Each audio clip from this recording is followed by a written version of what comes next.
بسم اللہ الرحمن الرحیم۔ السلام علیکم، ہمارے چینل میں خوش آمدید ناظرین۔ آج آپ کے لیے میں انتہائی خوفناک، سنسنی خیز اور دلچسپ کہانی لے کر آئی ہوں، لیکن کہانی شروع کرنے سے پہلے آپ سے گزارش ہے کہ اگر آپ ہمارے چینل پر نئے ہیں تو ہمارے چینل کو ضرور سبسکرائب کیجیے تاکہ آپ کو ہماری ویڈیوز سب سے پہلے ملیں۔ مجھے یوں لگا جیسے کھڑکی کے باہر کھڑا کوئی مجھے گھور رہا ہے۔ خوف کی ایک لہر میرے پورے وجود میں دوڑ گئی۔ مگر وہ کون ہو سکتا ہے جو مجھے اس طرح دیکھ رہا ہے؟ یہ سوال فوری طور پر میں نے اپنے آپ سے کیا۔ وہ آنٹی تو ہرگز نہیں ہو سکتی، کیونکہ ان کا چہرہ بڑا ہی نرم و نازک اور شفیق ہے، جبکہ گھورنے والے کا چہرہ مجھے ڈر کے مارے جھرجھری آ گئی۔ خدا کی پناہ، کیسا بھیانک تھا! مانا کہ میں واضح طور پر دیکھ نہیں سکی کیونکہ اس کے چہرے پر پوری روشنی نہیں پڑ رہی تھی۔ کمرے کی مدھم روشنی کا ہلکا سا شیڈ پڑ رہا تھا، جبکہ کھڑکی کے باہر کی روشنی کمرے سے بھی زیادہ کمزور تھی۔ کہیں دور سے آنے والی روشنی وہاں تک پہنچتے پہنچتے کمزور ہو گئی۔ میں ان ڈرپوک لڑکیوں میں سے نہیں ہوں جو چھپکلی دیکھ کر بھی چیخنے لگتی ہیں، اسی لیے میں نے خود پر قابو رکھتے ہوئے اسے آواز دی۔ میری آواز کے ساتھ ہی وہ یکدم غائب ہو گیا۔ مجھے احساس ہوا کہ وہ جو کوئی بھی تھا اس کا وجود مکمل نہیں تھا، سائے جیسا تھا جو اچانک غائب ہو گیا۔ اس احساس سے ایک بار پھر مجھے جھرجھری سی آ گئی۔ اگلے لمحے میں اپنے بستر پر اٹھ بیٹھی اور اس خوف کے تاثرات کو زائل کرنے کے لیے اٹھ کر کمرے کا بلب روشن کر دیا۔ 2:20 ہو رہے تھے۔ چند لمحوں کے بعد کمرے کا دروازہ کھول کر میں باہر نکلی اور باہر کا بلب جلایا۔ اس کی روشنی میں کھڑکی کا جائزہ لیا جہاں کھڑا کوئی مجھے گھور رہا تھا، مگر اب ایسی کوئی بات نہیں تھی جس سے کسی کی موجودگی کا احساس ہو۔ اس کے بعد میں آنٹی کے کمرے تک گئی۔ وہ اپنے بستر پر بے خبر سو رہی تھیں۔ ان کا چہرہ بددستور، شگفتہ اور تر و تازہ تھا۔ میں نے ان کے کمرے میں بھی ادھر ادھر دیکھا، مگر ایسی کوئی بات نہیں تھی۔ میں واپس آ کر اپنے بستر پر لیٹ گئی۔ اس گھر میں 3 لوگ تھے جو کہ گزشتہ صبح ہی آئے تھے۔ آنٹی کو جب میں نے بتایا کہ میں آپ کی خیریت لینے کے لیے امریکہ سے آئی ہوں، آپ کے بیٹے ناصر نے مجھے خاص تاکید کی تھی کہ میری والدہ سے ضرور ملنا اور ان کی خیریت سے مجھے مطلع کرنا کہ وہ ٹھیک تو ہیں۔ آنٹی نے ایک لمبی سانس بھری اور کہا، ہاں میں ٹھیک ہوں، مگر اپنے جگر گوشے سے دور ہو کر کیسے ٹھیک ہو سکتی ہوں؟ پھر انہیں اچانک میری موجودگی کا خیال آیا تو انہوں نے مجھے اندر بلایا۔ پھر وہ مجھے اپنے ساتھ لے کر بنگلے کے اندر آ گئیں، ڈرائنگ روم میں بٹھایا۔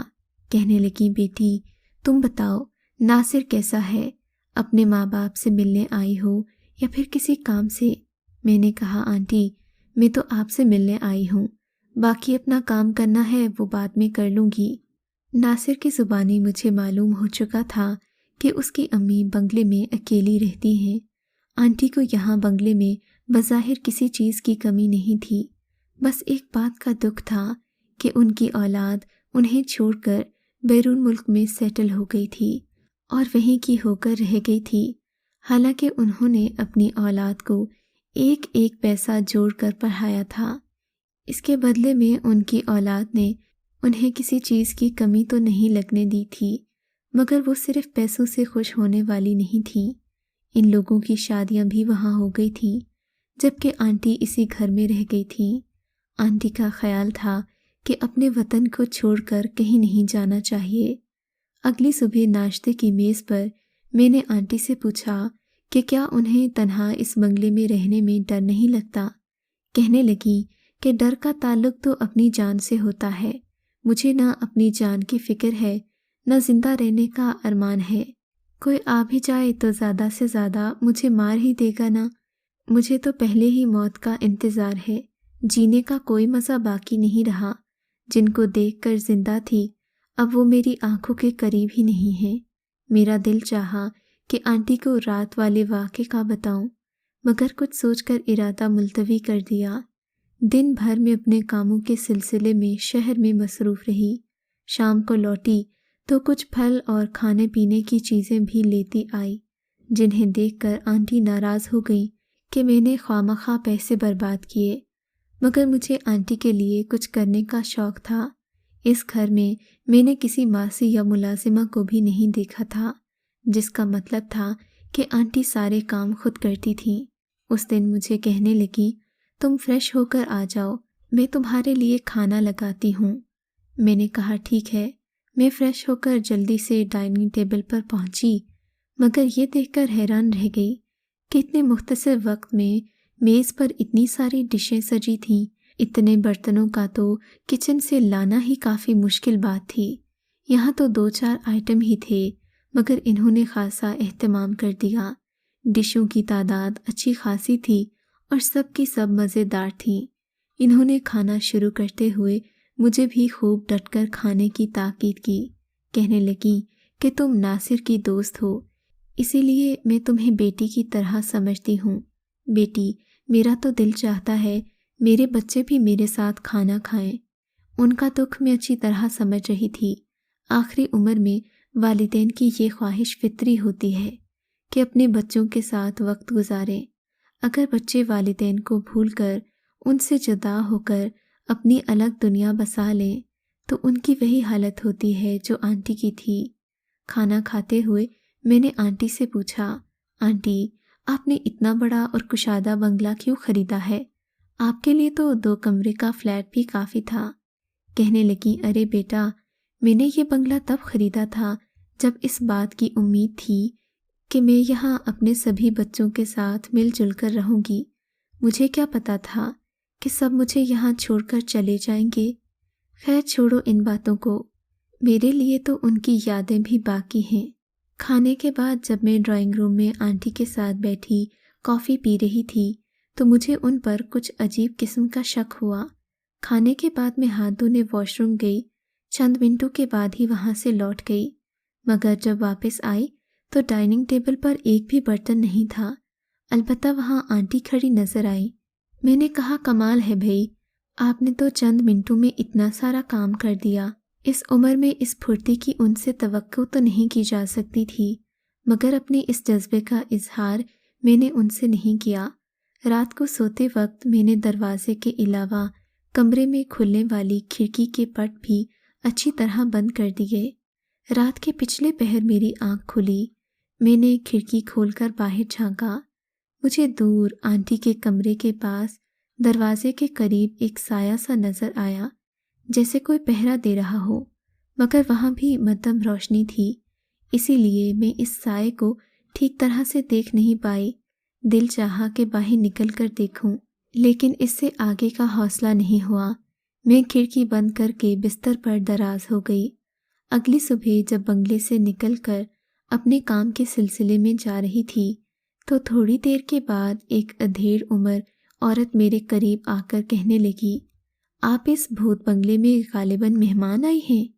بھوت بنگلے کا نام سنتے ہی میں نے اپنے احساسات پر قابو رکھتے ہوئے کہا، جی ہاں۔ کہنے لگی، اگر آپ کو اپنی زندگی عزیز ہے تو اس بنگلے کی میزبانی پر لعنت بھیج کر کہیں اور چلی جائیں۔ میں نے کہا، میں کچھ سمجھی نہیں۔ کہنے لگی، توبہ توبہ، آپ اتنی سیدھی سادی بات نہیں سمجھ سکیں۔ یہ بنگلہ جہاں آپ ٹھہری ہیں بھوتوں کا مسکن ہے، جو بنگلے میں ٹھہرنے والوں کو بہت کم زندہ چھوڑتے ہیں۔ ایک بار کوئی چور یا ڈاکو اس بنگلے میں گھس گیا، وہاں سے اس طرح گھبرا کر بھاگا کہ ایک گاڑی کے نیچے آ کر ہلاک ہو گیا۔ 1-2 مہمان بھی جان سے ہاتھ دھو بیٹھے۔ ان کی بنگلے کے باہر موت ہوئی۔ ایک کو تو پل سے کسی نے اٹھا کر نیچے سمندر میں پھینک دیا، ایک کو ایک بلڈنگ کے اوپر والی منزل سے کسی نے دھکا دے کر نیچے گرا دیا۔ ایک نے دم توڑنے سے پہلے بیان دیا کہ پتہ نہیں وہ کوئی جن تھا جس نے مجھے ایک تیز رفتار گاڑی کے آگے دھکا دیا۔ میں نے خاتون کی اس اطلاع کا شکریہ ادا کر کے ان سے جان چھڑائی اور آگے بڑھ گئی، مگر یہ سوچنے پر مجبور ہوئی کہ اس بنگلے سے منسوب کوئی بات ضرور ہے، یقیناً وہاں جنات رہتے ہیں، مگر سوال یہ تھا کہ اگر یہاں کوئی جن بھوت ہے تو اس کی موجودگی میں آنٹی کس طرح رہتی ہیں؟ کیا آنٹی نے ان جنات کو قابو کیا ہوا تھا؟ کیا وہ کسی ہمزاد کی مدد لے رہی تھی؟ خیر، شام کو میں بنگلے میں واپس آئی۔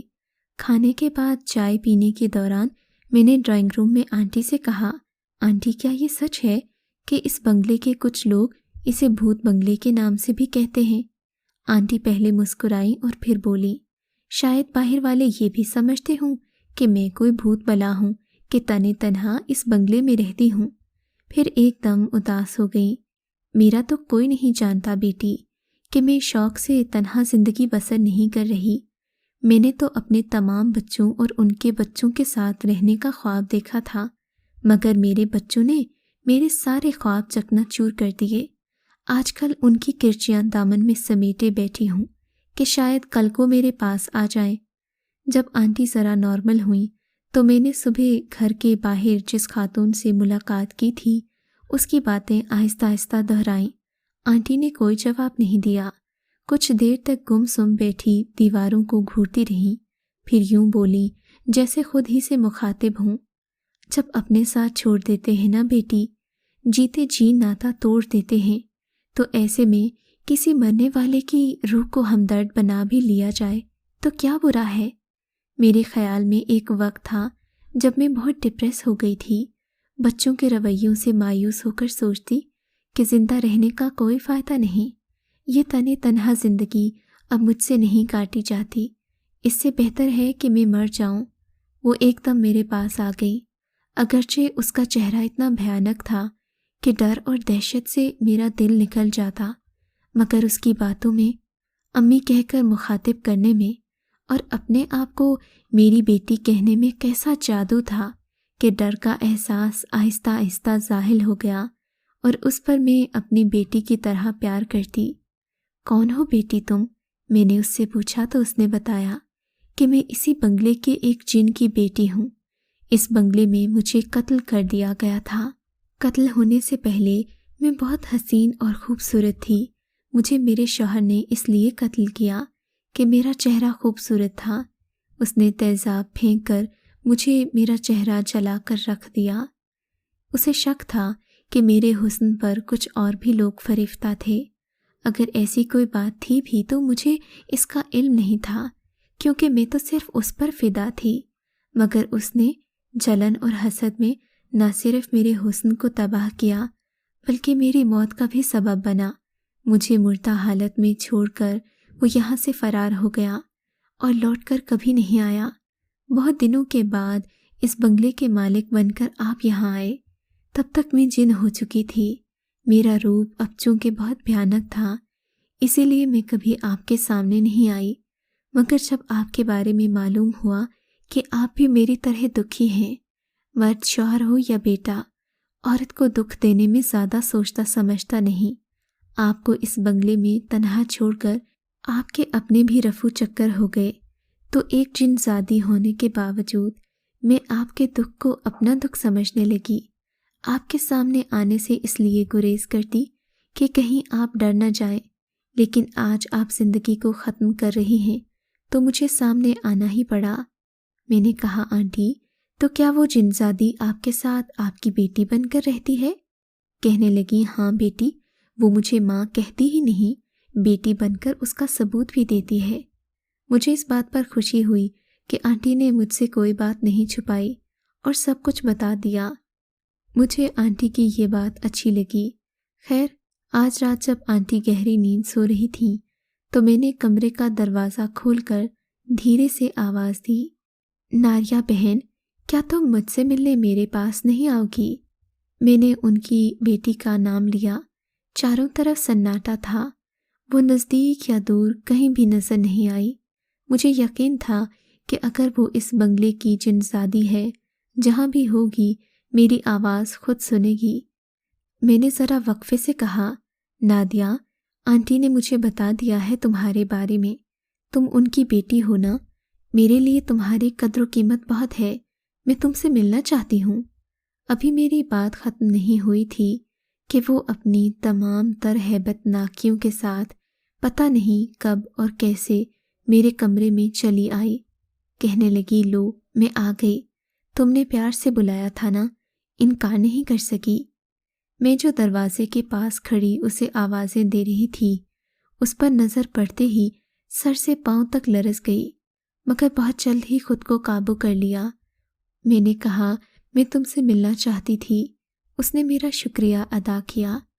آج میں نے اس کا چہرہ دیکھا جو بہت واضح تھا۔ اس کے جسم کے بیشتر حصے جل گئے تھے، اگرچہ وہ اس وقت گوشت پوست کی حالت میں نہیں تھی، محض سائے کی صورت میں تھی، مگر جلنے کے اثرات اب بھی اس کے وجود پر نمایاں تھے۔ میں نے کہا تمہارے بارے میں جان کر مجھے دکھ ہوا۔ کہنے لگی کہ ہاں، میری کہانی ایسی ہی ہے۔ میرا شوہر اتنا شکی ہوگا مجھے اندازہ نہیں تھا۔ میں تو اپنے عزیزوں سے بھی بات نہیں کرتی تھی، کبھی کبھار اس کے رشتہ دار آ جاتے تو ان سے بات کر لیتی۔ یہ دیکھ کر بھی اسے بہت زیادہ برا لگتا تھا۔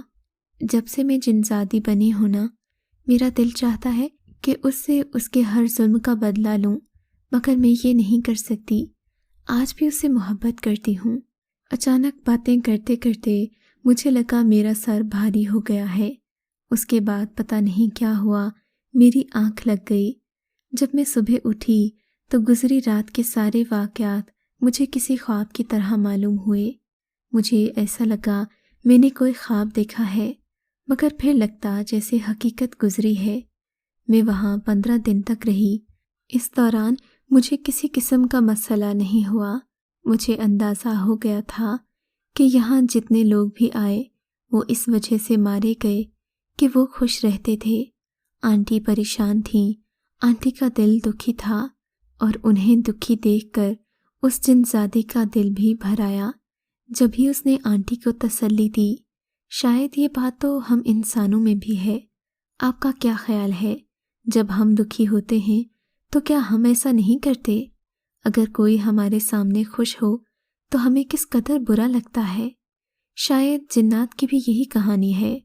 انہیں اپنے سامنے ہنستے مسکراتے لوگ اچھے نہیں لگتے، اور خاص کر تب جب ان کی زندگی میں خوشی نام کی کوئی چیز موجود ہی نہ ہو۔ اگر آپ کو یہ کہانی اچھی لگی ہے تو اس ویڈیو کو لائک کیجیے، اور اس طرح کی مزید ویڈیوز دیکھنے کے لیے ہمارے چینل کو سبسکرائب کیجیے۔ اور ہاں، اگر آپ کی کسی دوست، رشتہ دار یا بہن کے ساتھ خدا نہ کرے ایسا کوئی واقعہ پیش آیا ہے تو ہمیں کامنٹ سیکشن میں اس کے بارے میں ضرور بتائیے۔